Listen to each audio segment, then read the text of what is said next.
Saat ini, sahabat pernah mendengar istilah politik divided, business united. Politik itu membelah, kalau bisnis menyatukan. Karena itu kita harus memahami politik agar selalu waspada tidak terbawa arus politik. Politik dengan memanfaatkan kekuatan geografi suatu negara namanya geopolitik. Baik membangun kekuatan politik dalam negeri maupun luar negerinya. Dengan melihat kekuatan tersebut, barulah negara tersebut kalau pemimpinnya visioner, berani, dan jago strategi bisa membuat negaranya berdaulat, kuat, disegani lawan, dicintai kawan. Venesia membuktikan posisi strategisnya untuk menjadikan negara kuat di abad pertengahan di Eropa dulu. Lalu itu hanya sebagai misal. Lalu negara yang pintar mengendalikan kekuatan laut dan darat wilayahnya, seperti halnya Turki dari zaman Ottoman hingga Erdogan saat ini, pintar memainkan kekuatan negaranya. Karena itu Turki menjadi negara besar. Singapura juga jago banget memanfaatkan kekuatan geografinya. Juga Israel di tengah musuhnya dunia Arab, dia memainkan kekuatan Eropa dan Amerika sebagai penyeimbang lawannya negara-negara Arab tersebut.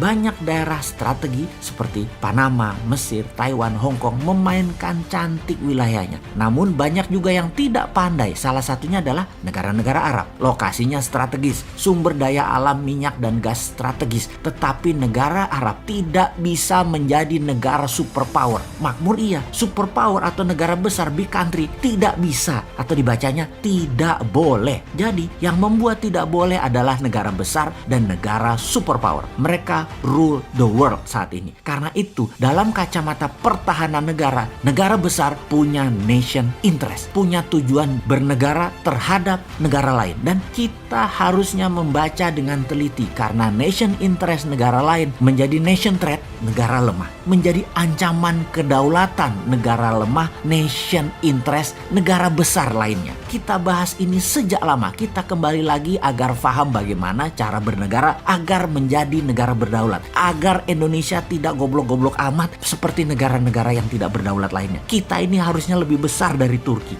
lebih besar dari Singapura, lebih besar dari negara-negara Eropa. Harusnya. Pertama, apa yang harus kita pelajari? Pertama, kita pelajari nation interest setiap negara yang berhubungan dengan Indonesia. Paling besar itu siapa? Maka kalau kita ambil top 3, mereka adalah negara Singapura, Tiongkok, dan Amerika. Tiongkok punya banyak agenda. Satu, karena penduduknya besar. 1,5 miliar manusia yang harus dikasih makan, dikasih sarana kesehatan, dikasih sarana lainnya. Kedua, Amerika yang lapar dengan kekayaan atau pemuja materialisme dan kekuasaan. Terakhir, Singapura yang sesungguhnya tidak ingin mencaplok tapi ingin hidup damai makmur dengan menggunakan strategi semua teman. Namun tersering mengambil keuntungan terbanyak ya Singapura itu. Buktinya harta terbanyak di ASEAN ada di Singapura. Orang Indonesia juga kalau kaya juga taruh uangnya di Singapura. Kembali ke asalnya. Nation interest Tiongkok nih ya, agar banyak negara suka dengan Tiongkok adalah pertama dengan banyaknya giving, banyak memberi. Kemudian negara yang ditarget dikampanyekan bagusnya Tiongkok, dipropaganda, dan media setempat di negara tersebut dibayar kalau perlu, lengkap dengan buzzer-buzzernya. Bisa ribuan orang berada di sebuah negara hanya membuzzer kecanggihan Tiongkok lewat konten sosmed seperti IG, WA, lewat TikTok, dan banyak lagi. Setiap hari diproduksi video dan berita dipotong-potong yang indah-indah dan disebar agar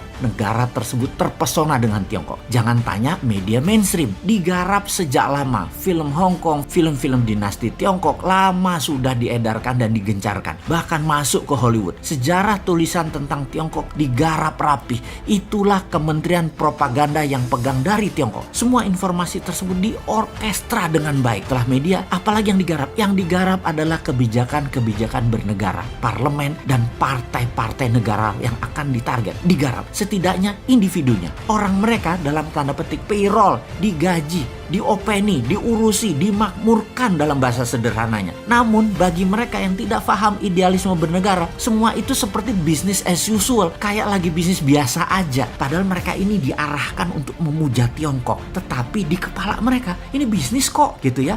Karena pendekatan yang dipakai dalam menjalankan strategi Tiongkok adalah menggunakan economic approach. Karena itu pejabat nggak kerasa, rakyat banyak yang nggak kerasa dikuras, padahal hartanya dalam jangka panjang akan musnah itu aset bernegara di Indonesia. Sungguh, Tiongkok itu butuh sumber daya alam suatu negara. Dia akan sikat dengan berbagai cara. Dan terakhir biasanya adalah dengan membangun aliansi kepada banyak pemimpin daerah dan pemimpin pusat di mana mereka ikut bermain. Modali mereka, kalau perlu menangkan mereka agar dapat jabatan tersebut. Semua terorkestra rapih, perlahan, jangka panjang sehingga tidak terasa. Jangankan tidak paham, yang paham pun bisa terlena karena halusnya propaganda dan cara mereka bermain. Tahu-tahu aset negara habis saja. Setelah itu kita dilepeh deh. Ibarat lonte sudah habis dipakai ya ditinggal.